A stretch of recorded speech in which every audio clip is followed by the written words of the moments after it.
Good evening, everybody. Dobry večer. Please note that we have translation available. Пожалуйста, у нас есть перевод синхронный. My colleague put a text in the chat. Collega моя оставила текст в чате. Please have a look there how you can turn on the translation. Так что там можете узнать, как включить перевод на русский. It's great to have you all with us. Could you please let us know in the chat where you are from? From what city are you listening in? While we wait for everybody to join. And then we can also find out if you can hear us, see us. Please put it on to everyone. Moscow, Moscow, Moscow, Wageningen, Skolkovo, Moscow, Moscow, Taliati. Hi, everybody. A lot of Moscow, St. Petersburg, Grozny, Stavropol. Wow, wow, wow. It's wonderful to have you all with us. Samara, Kazan, Dolgoprudny, Novosibirsk, Tomsk, Minsk, Ryazan, Omsk. Okay, so you're from everywhere. That's wonderful. We're very happy that you're with us. Give us 1 or 2 minutes before we really start, because we have a big amount of people joining us tonight. Already over 250.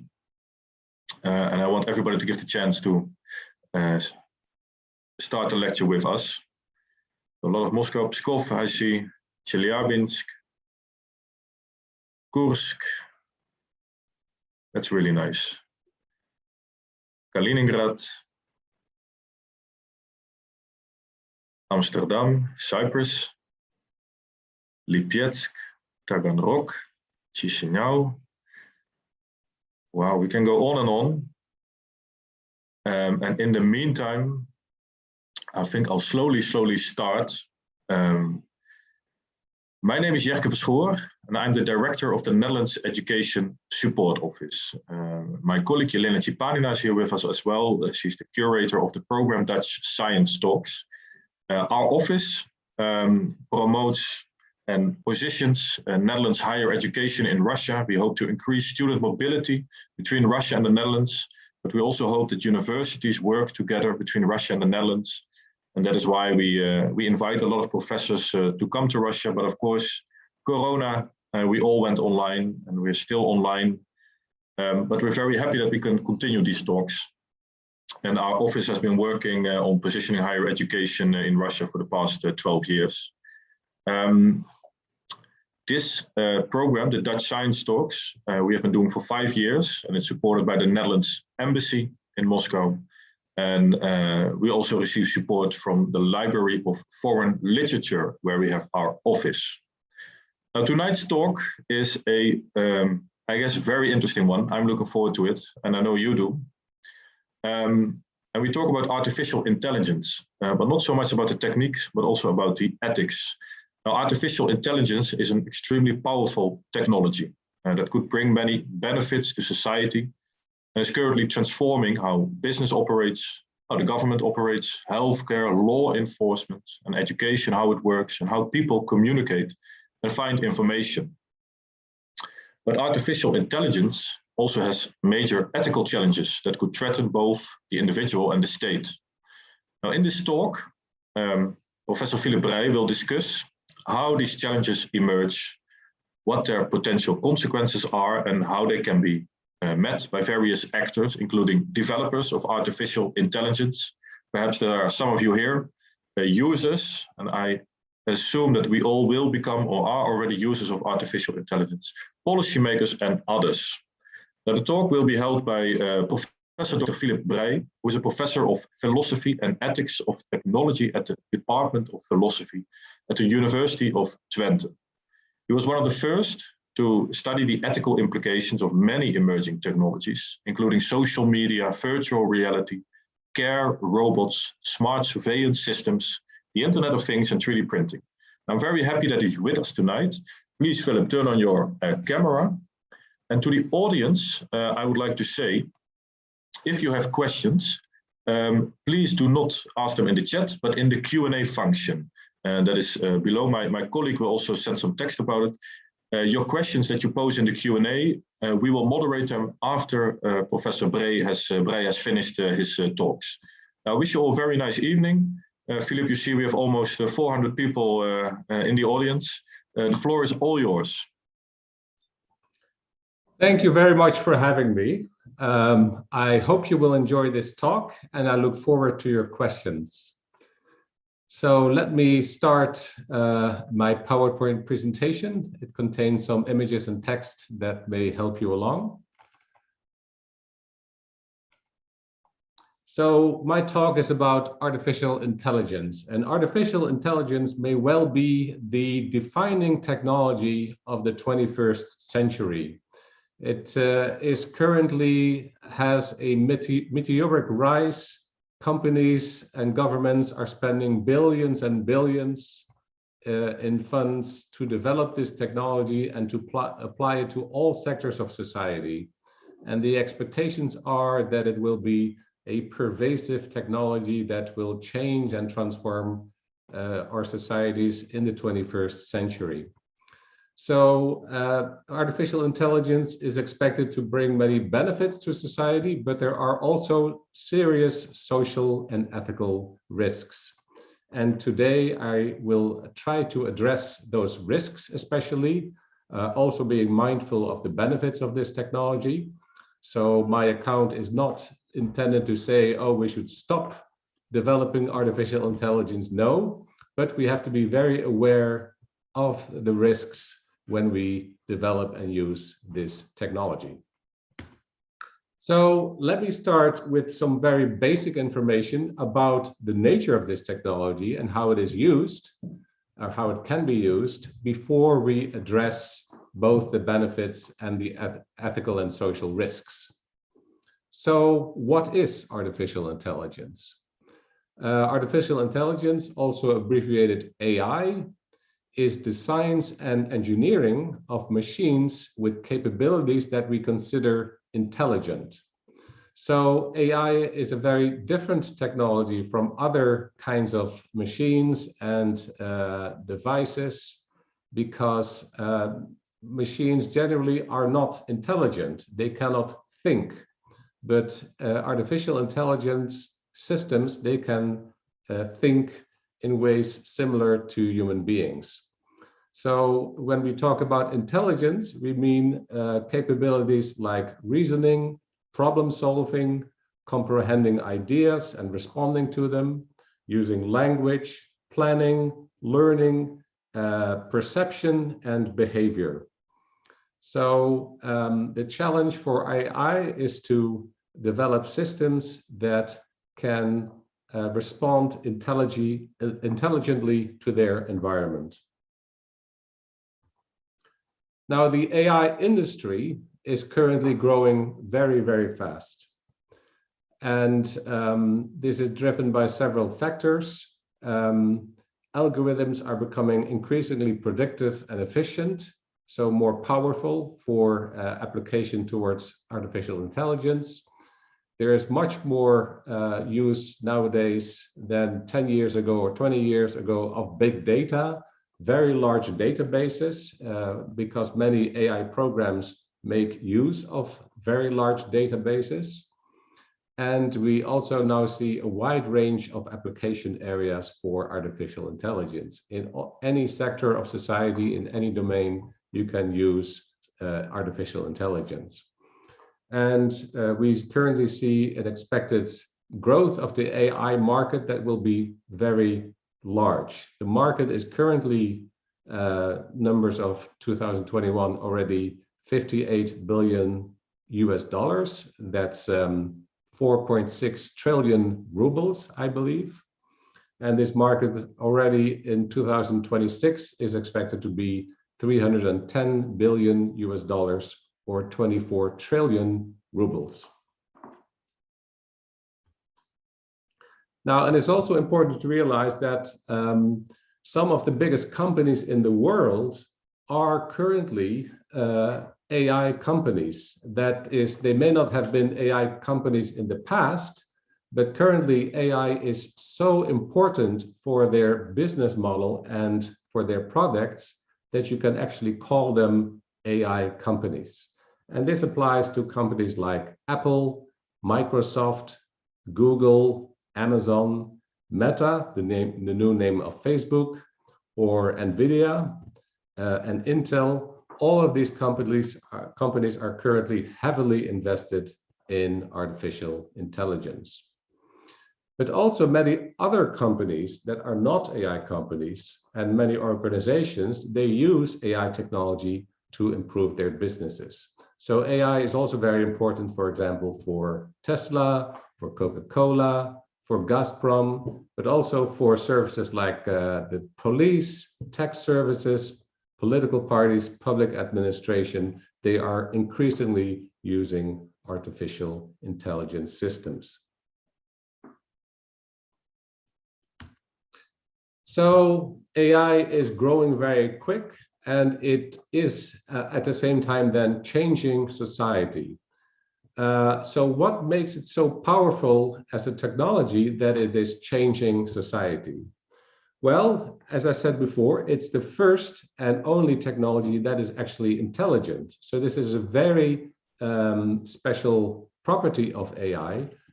Previous technologies, they were all not so very smart. They may be very, very strong, right? So machines that are very powerful, like a machine in a factory is very powerful, very precise. A car is very powerful and very fast, but they were not so intelligent, these machines. And now we have artificial intelligence. We can make intelligent machines. This can also give organizations new powers. We can use AI to automate much of human work, not only the blue-collar work, but also the white-collar work, as you can say, administrative positions, for example.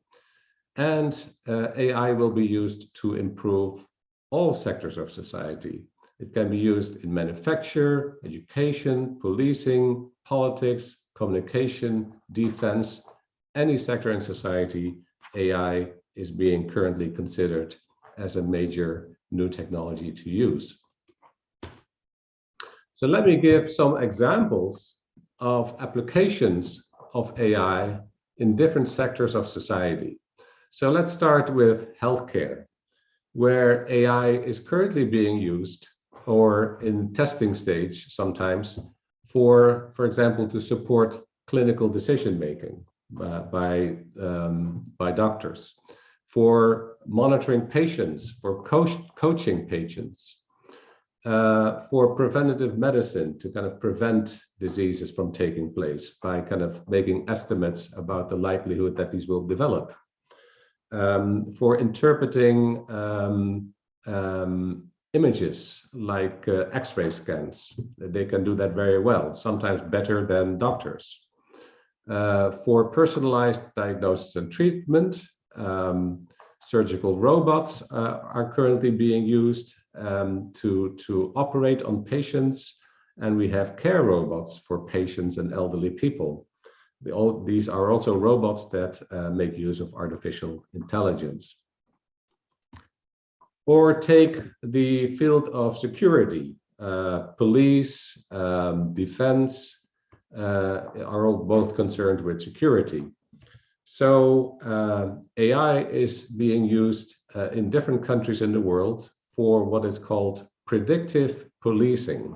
And predictive policing is where we want to predict where and when crime will happen. So if you have these large databases, I talked about the fact that AI often uses big databases, big data. If you have big databases where crime happened in the past, what times, what places, then together with some other information, you can start predicting where crime will take place in the future, more likely. So maybe in certain times, in certain areas, it's more likely that crime will happen, and other times and locations is less likely. So you want to send police to the areas where the AI system says the chances of crime occurring are the highest. So we can also use AI for automated analysis of camera footage for surveillance purposes. So you can actually use camera surveillance and actually recognize what people are doing. Are they kind of congregating? Are they running away from something? Are they fighting? Are they carrying something that might be a gun? So you can use AI to automatically detect this kind of information. So you can also use it in robots for search, rescue, and recovery, for example, and in drones for military reconnaissance and target engagement. A very different application is AI in social media. Nowadays, social media very heavily makes use of artificial intelligence. It uses this to automatically moderate and censor content. So the content that is not according to the rules of the social media platform can, to some extent, be automatically removed by AI programs. It can be used for analyzing user behavior. So what do users do on social media? Intelligent programs can analyze their behavior. They can also use that to make personalized recommendations. So they make profile of people on social media, and then they think about what people will like, maybe to purchase or to read, and then they can recommend that to people. They can, of course, be used for translation. You got automated translation of media posts. Spam filtering is another application. So as you can already see, taking these very different domains, healthcare, security, social media, that AI is an incredibly powerful technology in these different domains. And the same applies to other domains, whether it's industry, agriculture, education, etc., etc. So before I talk about the risks of AI, I first want to emphasize that AI has major potential benefits. We don't want to only talk about the benefits. We don't always only want to talk about the risks. So we need to talk about both. So AI certainly is very powerful technology that can do many good things. So in current society, in all kinds of sectors, a lot of data needs to be analyzed, and AI is very good at analyzing that data. It can also carry out repetitive tasks. And so these are boring tasks that people then don't have to do anymore. And the AI programs may also be more reliable doing repetitive tasks because they may make less mistakes. AI programs can provide digital support and assistance to people to provide information and to help them making decisions and reducing human error, as I already said. It can make faster decisions. For example, if you are driving and there's an AI program for collision detection, then it may actually already start the brakes more quickly than a human being can, because humans can be somewhat slow to respond to hazardous situations. So the AI program can kick in faster. So AI can also assure 24-hour availability each day. So for certain services, you don't have to say, well, we close at 5. The AI program is continuously available. AI programs can also take risks that humans cannot take, especially if you implement them in machines, in robots. So a robot can go to a dangerous place, for example, where there is a bomb, and try to dismantle the bomb. And if the bomb explodes, then only the robot is destroyed and no human beings are harmed. And AI can be used for all kinds of very new applications. Can help produce new medicinal applications, can be used for smart environmental management, new forms of driverless transportation, etc., etc. So this is all great if we can have this. This is the future. But let's also start talking about the social and ethical risks of AI. What do we need to worry about? What do we need to be aware about of things that can go wrong, that can harm us, that can harm society. Well, here are, I think, key. I try to group the social and ethical issues into 4 major categories that I will discuss. The first is a big one, and this is individual and human rights. So AI can harm people's individual rights. And I will talk about the different rights that can be harmed by AI and how that can come about. AI can also be unfair and unjust and create further divisions and inequalities in society. So I will be talking about that. AI may enhance individual well-being and happiness and may improve the quality of society, but it could also make people unhappier and harm the quality of society. So let's talk about how that may happen.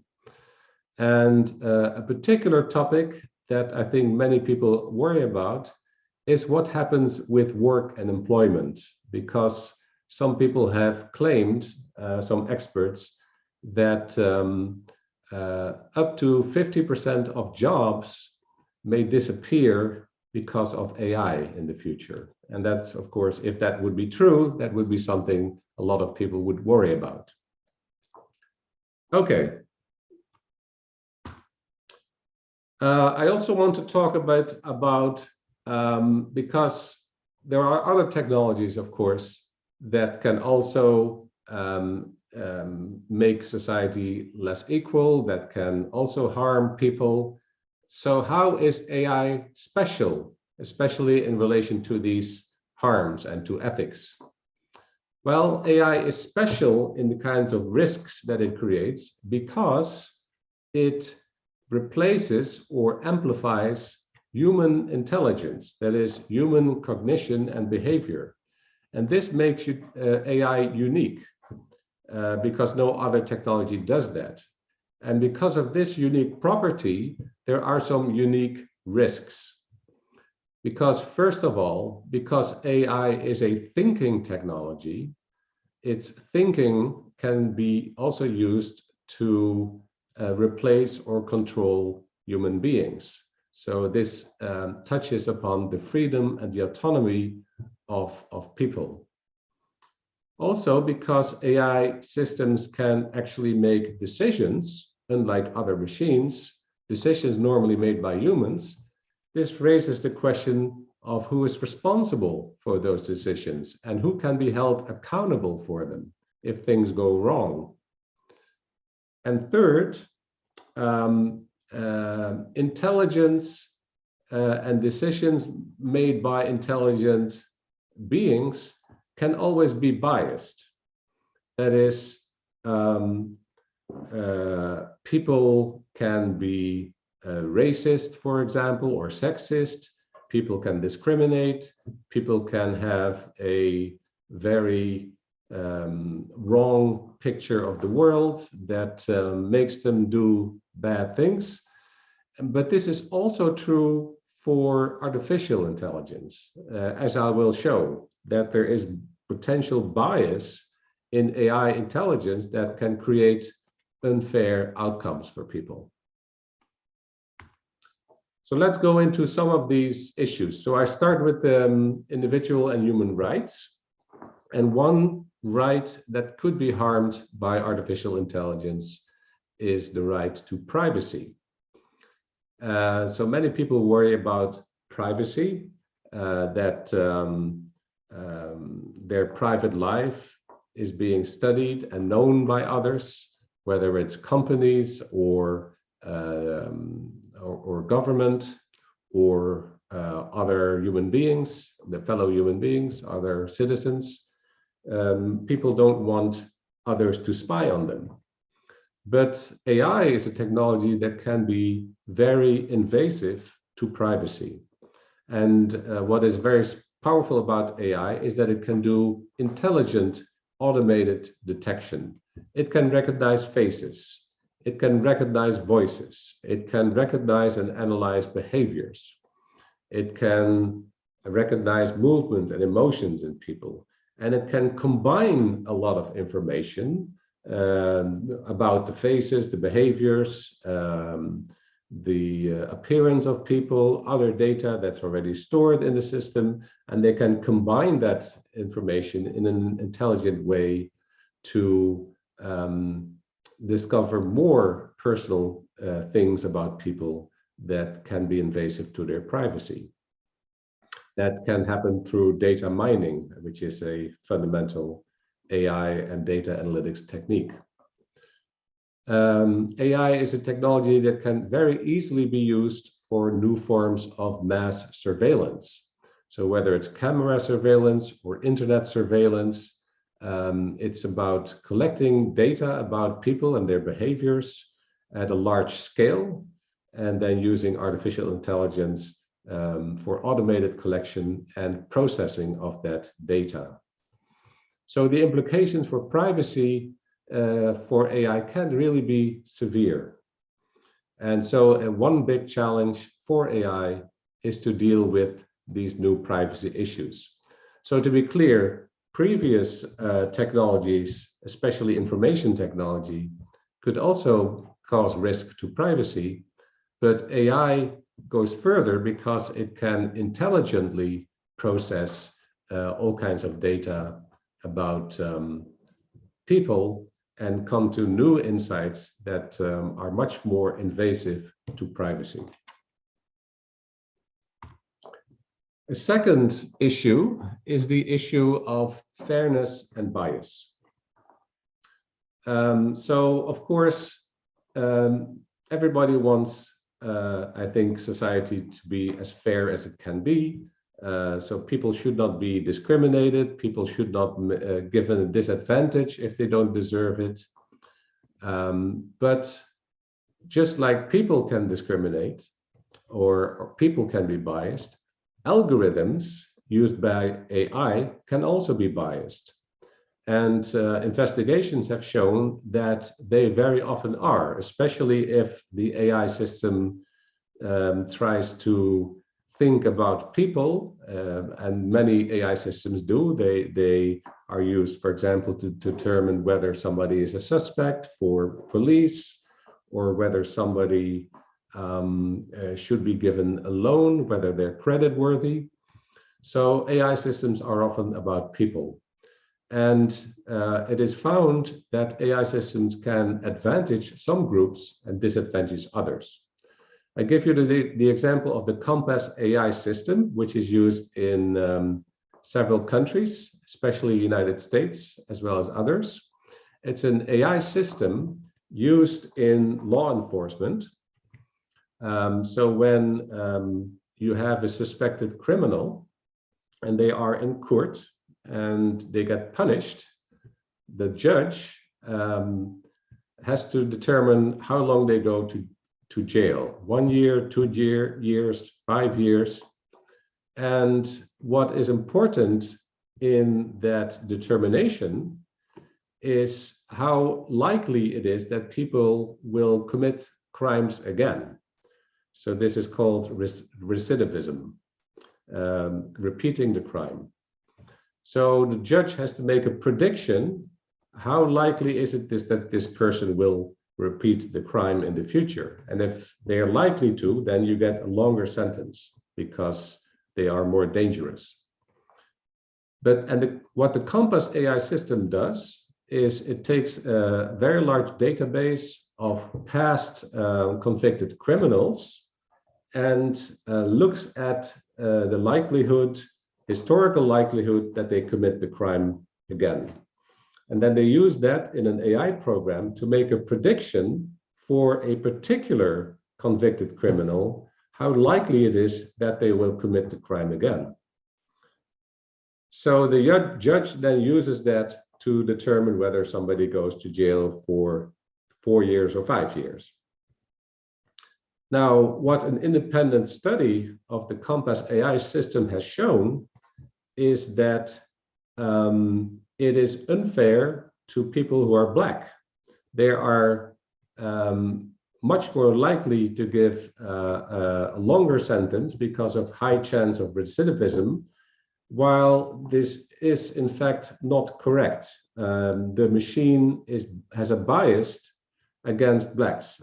So they have about the same recidivism as white people, but the machine thinks that it's higher for blacks. So this is unfair. And they want to know why is this, but the Compass AI company doesn't want to show people because they say this is our intellectual property and we cannot tell you how the machine works. Other example, you know, Amazon.com. They in the past used a AI system to review job applications for positions at Amazon.com. So they made an initial screening of candidates saying, oh, this person is potentially good and this person, yeah, we reject. Now, it turned out that this system systematically said that women who applied for technical positions at Amazon are not good, they're not qualified, they're rejected by the system. And it turned out that this was because the system looks at the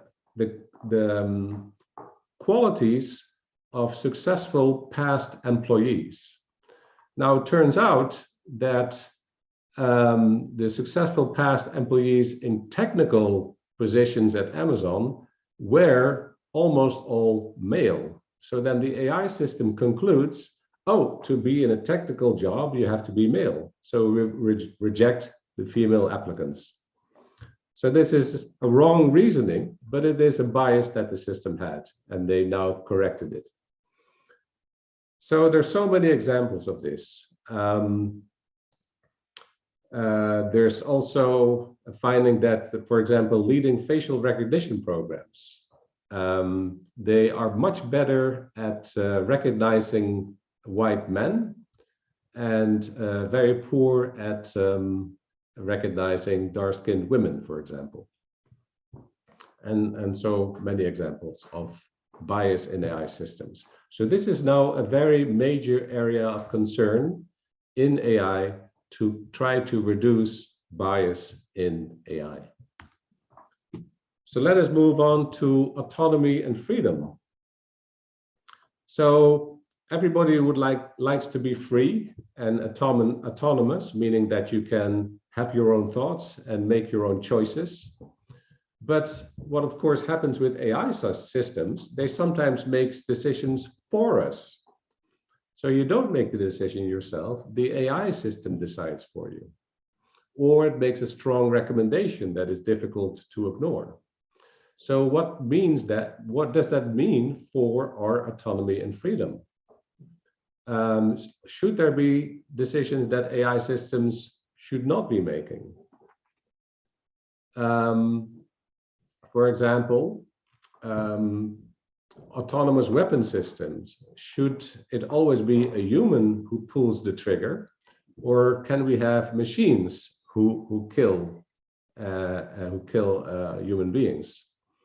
Or should a machine be able to arrest and detain people like a police robot, or should that always be a human being? And the same goes for medical decisions or political decisions. Can we delegate such decisions to machines, to intelligent machines, or is that too dangerous and is that too limiting to our autonomy and freedom? So this also relates to responsibility and accountability. So AI systems are capable of making decisions, but if they do, who is responsible for the consequences of those decisions? How can we assure accountability for their behavior? Take, for example, a robot who harms or kills a human being. Are we going to blame the robot, saying, oh, it's a bad robot? Well, the robot is only a machine. So whose fault is it that the robot kills? Is it the designer of the robot? Is it the user of the robot? So this is a real question. Or you go look at self-driving cars that are currently being developed. So self-driving cars, they have to make a decision when there is a risk of collision, what they will do. Will they go left? Will they go right? Will they go straight? So the AI program then determines what the appropriate risk to take is. Should the AI program always protect the driver, or should it also protect other people on the road, pedestrians, for example? If it has the choice of running into another car or running into a group of pedestrians, should it choose the other car or should it choose the pedestrians? So even you cannot even avoid that AI systems have to make moral choices, just like human beings. But then who is responsible and accountable for those decisions made by AI systems? Also, in AI, there's a lot of talk about transparency and explainability. So when AI systems make decisions, and maybe we disagree with those decisions, or those decisions have consequences that we don't like, we want to understand, why was this decision made? Or why was this decision recommended by an AI system? So then we want to maybe ask the AI system, why did you make or recommend this decision? Now, a non-transparent AI system is a system that cannot tell you that. And a transparent AI system can explain to you why it made a decision. It can give reasons so that it is transparent how the system thinks and how it comes to conclusions. So what many people now say is we should make AI transparent, especially if it makes important decisions about things that have consequences for people. Then we want to know what the reasons for those decisions were. Okay, so I covered already human rights, several of them, like privacy and freedom. I talked about justice and equality and fairness. Let's talk a bit about employment and work. Because there's a worry that AI and robots will in the future replace many jobs. So machines have already replaced many so-called blue-collar jobs, right? Jobs that require manual labor, but not maybe a lot of intelligence. Now we can maybe use AI and robots to replace also more intelligent work.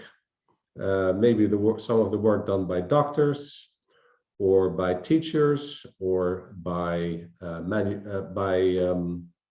scientists even, administrators, lawyers. So it's possible, some analysts have said, that 50% of the jobs will disappear. But is this something that we would want? Because will there be other jobs to replace them? Do we want to kind of delegate many of the intelligent tasks in society to machines? So one more big topic, which has to do with the quality of society and life, is democracy. Because this has been a big discussion in Europe, in the United States, that AI can be used to undermine democracy on the internet, with social media and information.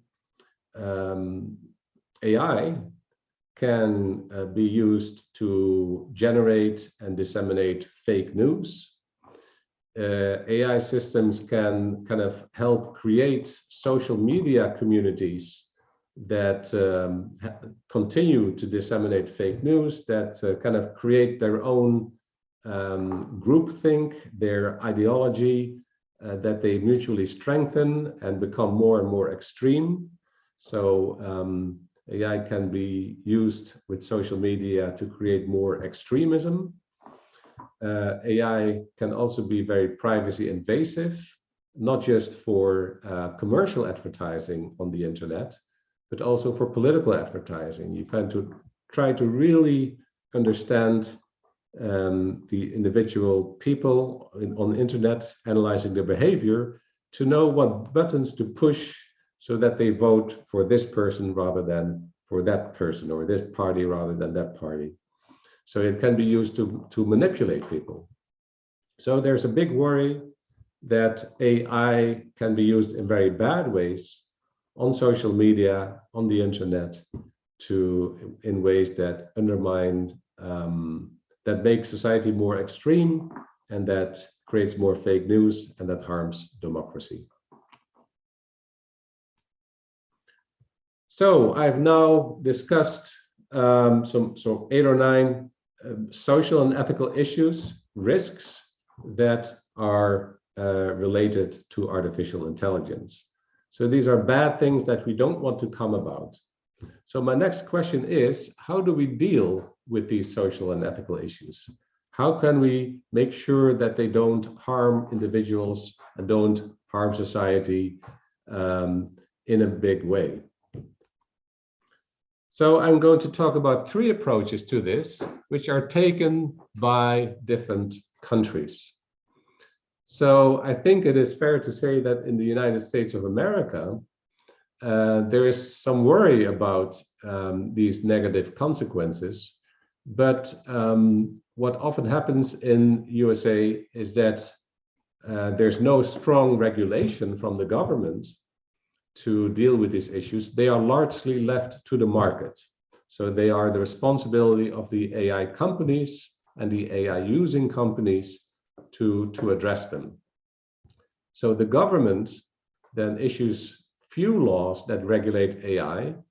The government doesn't kind of develop ethical guidelines so much. It leaves it to the companies. So AI technology companies and professional organizations, they have to deal with these issues, and some of them has issued some ethics guidelines.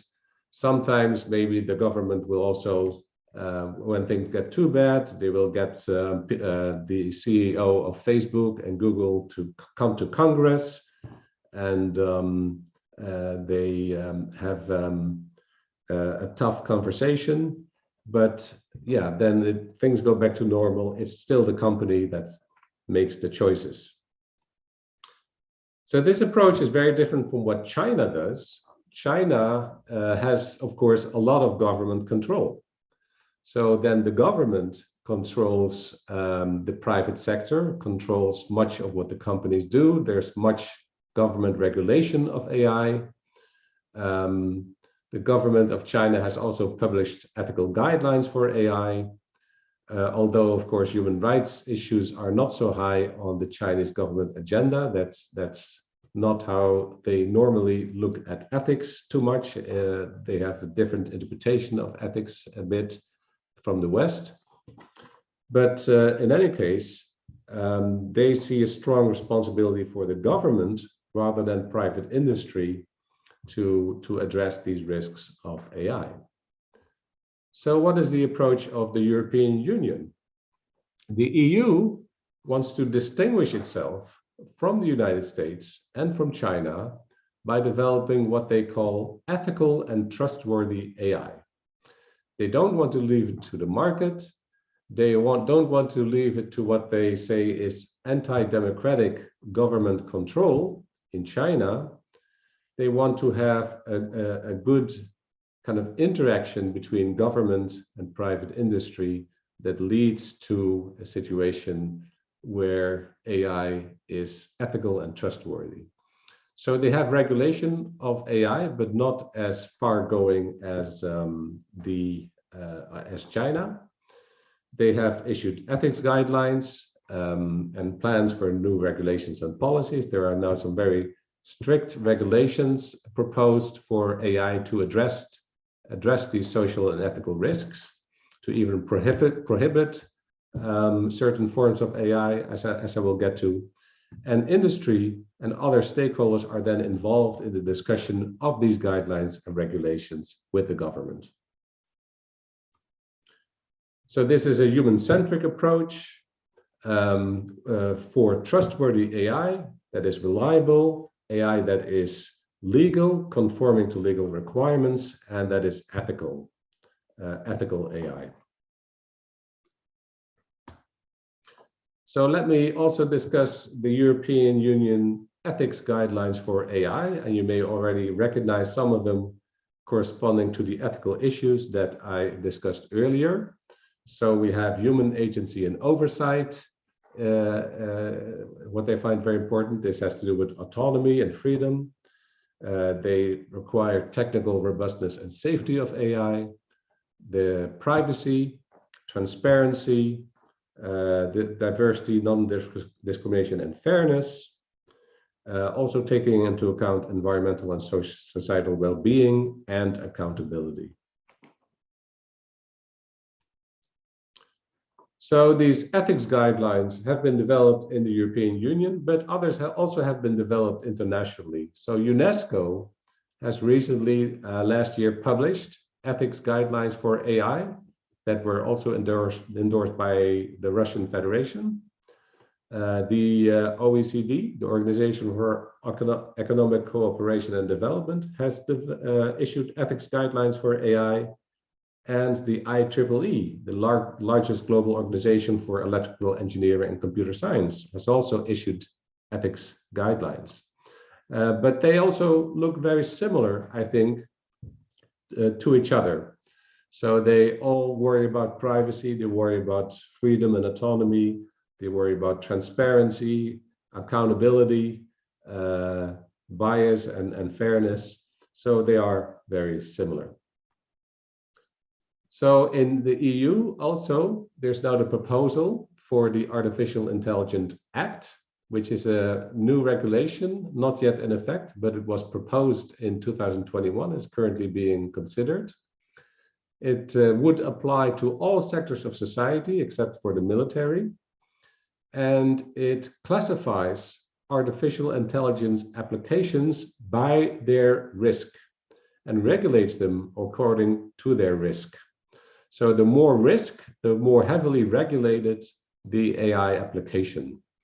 And these risks include risks to health and safety, as well as fundamental rights, like privacy, freedom, equality, also the kind of justice and fairness considerations. So it covers many of the social and ethical issues that I already mentioned. And what it says is that it classifies applications as low risk, medium risk, high risk, or unacceptable risk. So a low risk application is not regulated at all. It's only encouraged that application providers do a self-assessment of the social and ethical issues. When systems are considered medium and high risk for health, safety, or human rights, then the European Union requires a compulsory self-assessment before it is put on the market. And for some especially critical applications, for example, those in the medical sector, where we have matters of life and death, of course, they would require an independent assessment by a third party. And then finally, there are applications with unacceptable risks. And the proposal is that those systems would be banned because they go against European Union values. So first of all, this would apply to biometric mass surveillance. For example, using surveillance cameras, CCTV cameras, to do facial recognition. right? So facial recognition from a distance. So you use them on the street or in a soccer stadium, and you screen all the people and try to recognize faces of people that are suspected criminals or suspected activists. And the European Union says, no, we don't want biometric mass surveillance. Secondly, applications that subliminally manipulate persons, right? So AI systems are capable of influencing people without them realizing it, right? By very subliminal messaging, for example. And this is also something that the EU wants to outlaw. Same is for applications that exploit vulnerabilities of certain groups in a harmful way. And fourth, they want to eliminate social credit scoring. Social credit scoring is now currently practiced in China, where the government wants to use mass surveillance to give scores to all people, and then using cameras and internet surveillance, they can then recognize people using facial recognition, for example. And if they cross a red light or they do something bad, then a number is subtracted from their social credit score. And the lower you score, the less benefits you get in society and the more punishment you get. The European Union says this is Orwellian, this is wrong. We don't want social credit scoring, and AI cannot be used to that. Now, they do say that for some of these uses of AI, there are some limited exceptions in the context of law enforcement, but they have to be very limited. And in principle, all these applications of AI are banned. So to conclude, AI brings significant benefits to society, but also social and ethical risks. And to avoid and mitigate these risks, I mean, the technology is still young, so we have to take action now. Actions are needed. And these actions may include regulatory actions, meaning new laws and regulations that say how AI should be developed and used. They can include ethics guidelines and professional codes. They can also involve standards like ISO or IEEE or CEN standards. And currently, all these standards organizations are developing standards that also address social and ethical risks of AI. Furthermore, you want to have ethical approaches towards the development and use of AI. So what we developed here in Europe, for example, is an approach of ethics by design to ensure that AI systems are designed in an ethical way. And what is also very important is education, that these social and ethical issues of AI are made part of the educational system, not just for students of AI, but in principle open to everybody, because everybody will be dealing with these social and ethical consequences of AI. Thank you very much. Thank you, Philip. And please turn your camera on, because now we are going to ask you questions, or I'm going to ask you questions. You're not ready yet because we have tons of questions. And I try to group them a little bit like you grouped topics in your very interesting lecture. You touched upon, I think, actually all topics that people have questions about. So that's a good thing. But I think people want to know even more. So my first question is, and this is based on a lot of the questions that were posed by the participants, is the things that go wrong in artificial intelligence, isn't it all because we created? So yes, we created. Well, I think certain risks and harms can be associated with decisions made in using AI, and others can be associated with how the AI system is developed and designed. So of course, it's always possible to use any technology in a harmful way if you want it, right? So a hammer is made for hammering, but you can also use it to kill somebody, right? So that's a bad use. And I don't think that you can kind of blame the maker of the hammer for when it is used to kill. But with AI, you can certainly blame AI if it discriminates, if it harms privacy, or if it is not transparent, because this has very much to do with how the system is designed. So right now, a lot of efforts in AI go to kind of building in privacy protections in AI systems, building in protection against bias, or building in transparency and explainability and accountability. And I think a lot can be achieved with AI by actually doing ethical development of AI systems where you can avoid many of the ethical issues that are at stake. And would you then argue that is the artificial intelligence ethics, is it more a technical problem and create good algorithms, or is it more in the judicial system also that has to be built around? And then connected to that question is, if we want to regulate some of the things within artificial intelligence, but we don't have access, for example, to the algorithms of the Metas, the Alphabet, Google, Facebook, how do we deal with that? Well, I think a lot can be solved by developing future standards and practices of a technical nature. And we have done this with technologies before. For example, take heating systems, boilers. There are standards for safety that they use, or cars, we have standards for safety. So safety is also an ethical and social value, right? We want things to be safe. And we have developed technical ways of addressing safety. In the same way, at least to some extent, you can have technical practices and standards that address privacy or transparency or fairness or autonomy. A lot of that can be done by engineering design.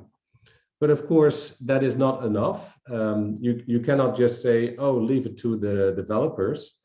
What regulators can do, the government, is that they can say, well, first of all, that companies have to do this. They have to address these social and ethical issues. It's not just a matter of development, it's also on how these systems are used, right? So it applies to both development and use that we need regulations. Thank you. Next question, I tried to combine it. It's questions from Ilya Petukhov and Olga Popova, I think. And this is about artificial intelligence is self-learning, self-developing. And then the question is, will AI also have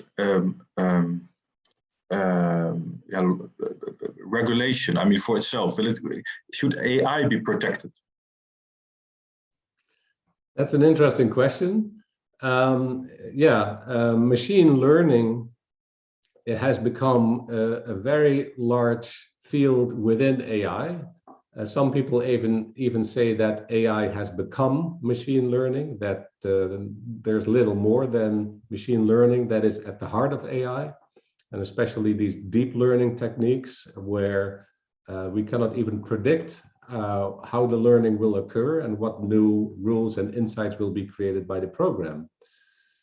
So what's important with machine learning is, first of all, that we find ways of making it transparent so that the machine can explain to human beings what it has learned, how it has learned it, and how that informs their recommendations and decisions. And secondly, you want them to learn in a way that takes into account the social and ethical issues that are important to people. So the question is, to what extent can you automate that? maybe to some extent you can build that into machines, but on the other hand, I think you also have to constantly kind of test these machines and kind of steer them to make sure that these social and ethical issues are dealt with. Thank you. Then a question, I guess your opinion is asked here. So I'm going to read out the question fully. Can we consider us to be controlled by artificial intelligence if it is using indirect modes of control, such as creating information bubbles and selective information feeding, much like some of contemporary governments do? Is that a question? Yeah, so I think that AI can certainly create all kinds of new information environments. It can subtly steer people's behavior in certain ways by selecting the kind of information it presents to us, to suggesting certain courses of action while excluding others.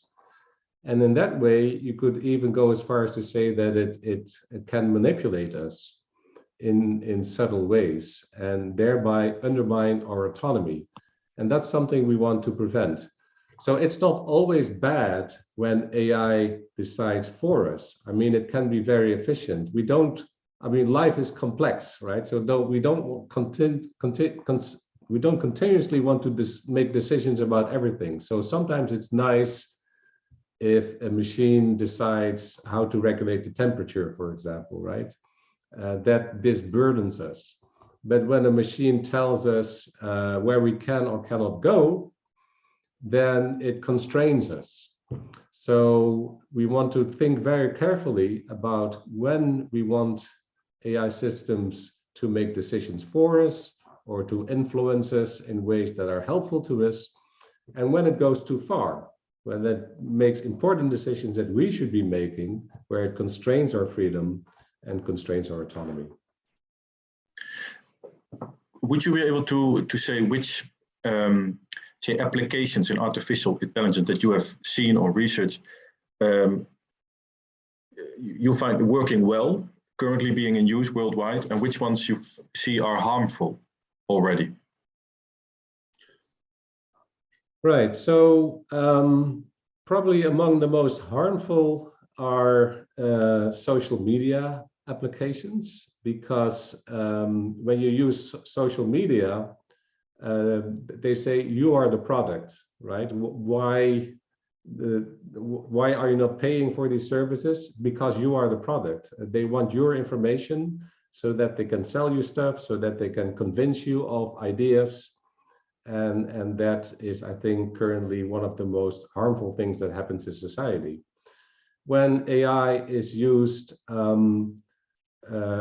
AI is also often used in ways that do not directly affect the behavior and thoughts of people. For example, you can have AI systems monitoring crops, and then pointing out to the farmer that certain crops that are doing well, they need some extra water or some extra feeding materials. And then, well, that's not manipulating the farmer, that's helping the farmer, right? So we have to constantly think, well, when is the situation more like social media, and when is it more like helping the farmer? And there are things there in between that we have to carefully weigh. Yeah, so I guess you're also saying, be aware of what role you yourself play in this part of the artificial intelligence. So I think 10 years ago, we would not say that we are a product. And now I think everybody has an understanding that you're selling yourself or information in order to get access to Facebook, Instagram, TikTok, etc. Yes, we have to learn about the technologies that we use. Yeah. There's a lot of talk. There's actually a bet going on in the chat. Someone says in 5 to 8 years there will be a robot doctor, and I'm willing to bet a bottle of cognac on it with any of the people in the chat. But some say that, according to many experts, the intelligence of AI currently is as smart as a cat. So how far is it actually realistic that this AI will have such a huge influence, will become so smart that it will steal 50% of our jobs, etc.? Yeah. Well, I think you have to distinguish between specialized intelligence that is limited to a particular domain, for example, chess, right? We have very good chess computers. And then there is generalized intelligence, which is the kind of general intelligence that a human being has, that you can put us in any situation and we can, to some degree, respond smart, whether it's having a conversation with somebody, or whether it's escaping from an escape room, or whether it's making a sandwich, right? We have this general intelligence that can allow us to do new things in new situations. And then there's super intelligence, which is a projected future intelligence of very advanced AI systems that goes beyond the intelligence of human beings. Right now, at best, we have only specialized intelligence that applies to certain domains. And those are usually domains that are somewhat predictable, right? Because in chess, for example, you know there are only 64 squares. You know that there are only a limited number of pieces that can make limited movements. So that makes it a bit more calculable than a situation where you are, say, on the road with cars, and you have to decide how you maneuver your car and avoid a collision. That's much more complex in a way, because so many unpredictable things can happen. So AI systems are good at certain specialized domain. We don't know yet if they will be able to develop general intelligence like a human being, let alone super intelligence. That really remains to be seen for the future. Interesting. What we will see. A question about the medical domain. We had a question actually. Could you name examples of how AI is currently used in the Netherlands? Actually, the question, but maybe you can take it a little bit broader. But also, did you see that in the current pandemic, the COVID pandemic, artificial intelligence being used? You're on mute. Absolutely. So AI, medical AI is a very big growth area right now. And it's, I mean, yeah, the applications are just countless. So anything having to do with large databases of medical data, you can use those databases to mine ethical data and make predictions about whether vaccines will be effective, or whether certain patients will develop certain diseases in the future. So that's all what can be done by AI. But for example, AI is also used for surgeries. And I read just today a message about how they did robotic surgery on a pig recently, which didn't even involve a doctor, because so far robotic surgeries always involved a doctor kind of using robotic arms, right? And the robot then automating certain processes. But now they even have a robotic system that can do surgeries without a doctor involved. So we can just expect many of such applications of AI in the future in the medical domain. Similar to the domain of education, some people are saying, worriedly or not, can we expect that that soon teachers will be gone and all our children will be taught by robots, so to say, or artificial intelligence?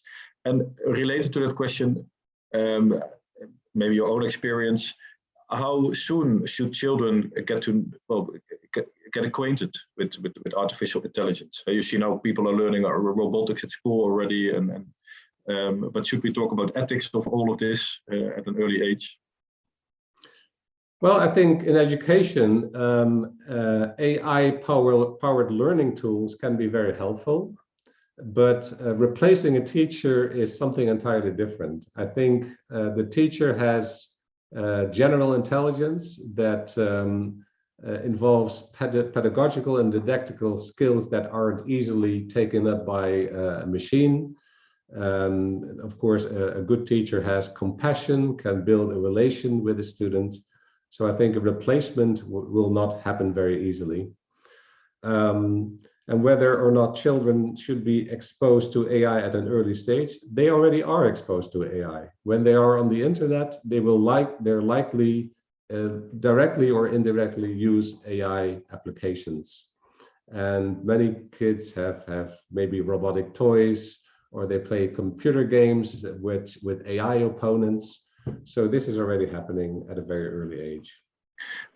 Related to this, then, how will AI change the relationship between people and machines?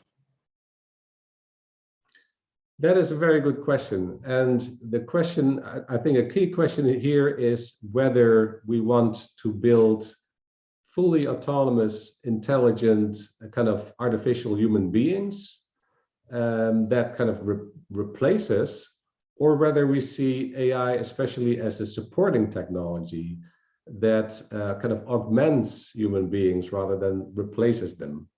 And I would generally favor the second more than the first. And this is sometimes called hybrid intelligence, right? So you have an AI program and a human being working together, each have their own intelligence, and this intelligence kind of reinforces and augments each other. I'm just there's so many questions still popping up. More general one then. I mean, if you research AI and ethics a lot, so in which other countries do you see the same kind of? I mean, with which countries are you mostly in touch, or where do you see that most of these topics are being discussed currently? Yes, well, so the two countries who are really at the edge of AI development are the United States and China. So those are the two countries where together they have 80% of the AI industry. So there's ethical discussion certainly in the United States for that reason. The European Union tries to be the third player in the AI industry. They're a bit behind though, but what is special in Europe is the emphasis on this kind of ethical AI, ethical and trustworthy AI. So there's a lot of attention going to ethics and making kind of practical ethical tools to guide the development and use of AI. So I would say that probably currently in Europe there's the most discussion of ethics, and secondly United States.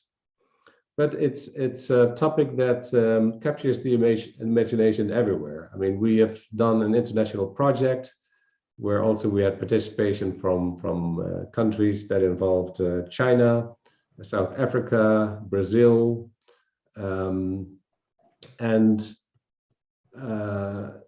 so in every country people are interested in AI, they're worried about AI, and they are aware of at least some of the ethical and social issues associated with it. So I think this will continue in the future as this technology becomes more and more influential.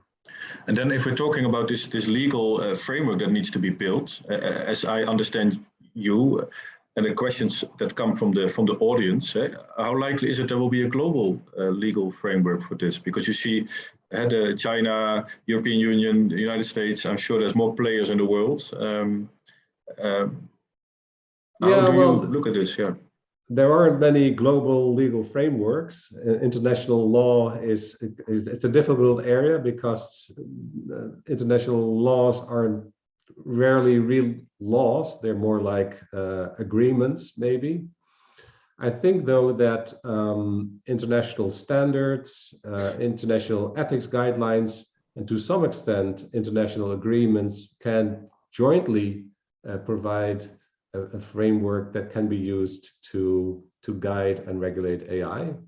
I think there is a lot of agreement on what some of the more important values and principles should be.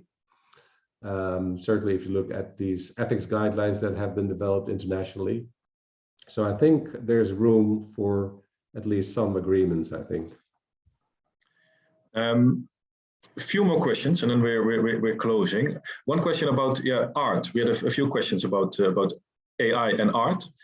And one question is from Irina Shomina. She asked, how could we aesthetically distinguish art of human being and the art created by artificial intelligence? And should we even compare this?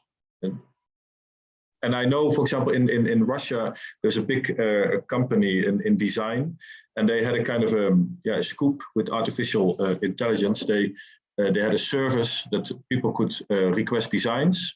It was a relatively low sum amount of money with a big established Moscow firm, but they could not, and they should take it or leave it, the design.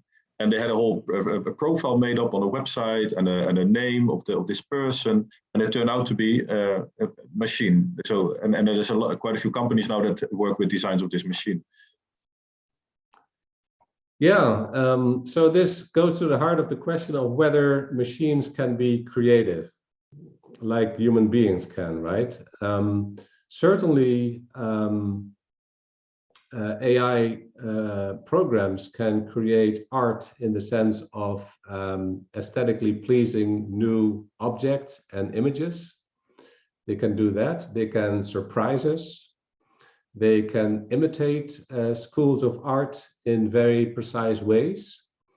But whether an AI program can become the next Da Vinci or Picasso, that still remains to be seen. And some people say that genuine creativity, that is the advanced creativity of a true artist, is beyond the reach of machines. We will see. So that's the same, because now a question popped in, I see, and it's also, I asked about will teachers be replaced? And that's of course your job, is also among one of them is teaching, but you're also a philosopher. You think machines will they be able to generate new ideas? Well, they can certainly generate new ideas to some extent, but I think a limitation of AI, at least as it currently exists, and we don't know what future techniques may exist, but current AI mainly works through pattern recognition, right? It kind of, you feed it data and it sees patterns in data that it recognizes because it kind of corresponds with templates that it already has, or symbols, strings or symbols, and then it kind of manipulates those symbols. But as some philosophers have said, philosophers like John Searle and Hubert Dreyfus, is that that's not genuine understanding. Pattern recognition is not genuine understanding. It just means that you can produce new symbols based on old symbols, but you don't really understand the background of those symbols, what they mean. So a machine can translate a text in English into Russian, but it doesn't really understand the meaning of this text, and therefore it will never become as good as a native human translator, because the human translator knows what these words mean. They have a feeling and an awareness of what a dog is, or what a car is, or a human being, because they have consciousness. Of course, we have consciousness, we can feel things, we can perceive things, and machines cannot do that. That's a theory, but again, this is very difficult philosophical terrain. Yeah, somebody asked you about your view on the. You discussed it a little bit. Your view on the self-driving cars, and there was a case of Elaine Hertzberg, who was hit by an Uber self-driving car, where the driver was charged, but not Uber itself. Could they have been charged? Well, first of all, with self-driving cars, I recently spoke to a group of roboticists from universities in my country. And I asked them how likely, when will we have self-driving cars that can reliably be used on the road? And they all said it will take at least another 20 years because it's a very difficult problem. I mean, you can have self-driving cars in controlled conditions, like on a road with no other traffic users, and it's all predictable obstacles, and there's no rain and no fog. But once you get other drivers and road users and animals on the road and debris on the road and trash and fog and rain and mist, then it becomes very difficult problem. So then the question of responsibility, but this is something that still has to be decided, right? So if you purchase a car that is self-driving and use it, and it causes an accident and kills somebody, are you responsible for that? Well, suppose there are certain settings in the car, and then you can say, you can have a slide that says, be maximally protective of the driver, or you slide it the other way, be maximally protective of other road users. Right? So then it's your responsibility, I think, where you put the slide. If you put the slide, oh, protect me, but nobody else, then maybe you're responsible when the car kills somebody else, right? Yeah. But if you have no control, then maybe the developers are responsible for it. So this is a question I think you have to kind of sort out and negotiate how the responsibilities should be distributed. Yeah. And my last question to you would be, what are you most looking forward to, and what are you most afraid of in the field of AI that could influence our lives? Well, I'm certainly looking forward to AI. So some of these medical applications will be great. Some of the ways in which AI may make our world easier and more exciting, right? Because it can also do exciting new things. Talked about gaming already, or virtual reality applications. What I'm worried about is, well, obviously the ethical risks that I discussed, but we also have to take into account that AI is only one enabling technology. In the future, it will be combined with other powerful enabling technologies that include blockchain, Internet of Things, 5G, quantum computing, nanotechnology, and biotechnologies. And this integration of new powerful techniques may actually transform society in ways that we currently cannot yet imagine. Yeah. Then I'll one last question, because and I might have missed it, but I think people can artificial intelligence be dangerous to humans? And I think they're referring to the iRobot movie. Can it turn against us? So yeah, I think on the short run, you don't. I mean, yeah, there's danger to individual human beings. Yes, there's always that risk. Certainly, if you have machines making important automated decisions, for example, that control, if they get to control a nuclear reactor, or if they, if you have a robot that can interact with human beings, then there's always a risk. And so you have to make sure that you always have a fail-safe, that you have enough human control. If we go into the future and you get more advanced AI, more advanced robots that's increasingly autonomous, making their own decisions, performing their own actions, then you could get to a state that they become so autonomous that they kind of have their own will, and that we cannot control them anymore because they don't listen to us anymore. That could happen in the future. I think when that happens, we don't have to worry that they will actually take over the world, unless they will be able to self-replicate. If they can build kind of new robots, new AI systems that we cannot control. But then we're talking in the far future and science fiction. Let's hope that it doesn't get that far. At least we won't be there then, most likely then, but you never know how fast it all develops, of course. Dear Philip, thank you very much for an extremely interesting lecture. Questions kept rushing in, and they still are. Dear audience, thank you very much for being with us and listening to Philip. We will ask Philip, and I'm asking you now, and we will send you an email, Philip, if you could maybe give us some recommended reading that we will share then with the audience in a follow-up email, where you can also see the recording. Yeah, it was extremely interesting, and I think we'll all be following this for many, many years to come and seeing how it will influence our lives.